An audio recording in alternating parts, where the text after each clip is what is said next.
Why do some people achieve more in one day than others do in a week? It's not because they have more time, they just use it better. Most people waste hours every day without even noticing it. Scrolling, distractions, and no clear plan destroy productivity. Step 1. Plan your day the night before. Write down your top 3 priorities for tomorrow. Step 2. Start your day with the hardest task. This builds momentum and makes the rest of the day easier.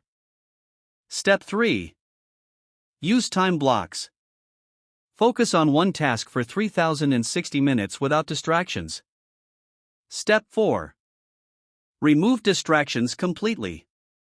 Turn off notifications and limit social media. Step 5. Take short breaks. Rest helps your brain stay focused longer. Step 6. Learn to say no. Not everything deserves your time. Step 7. Review your day. See what worked and what didn't. When you control your time, you start controlling your life. Time is your most valuable asset, don't waste it.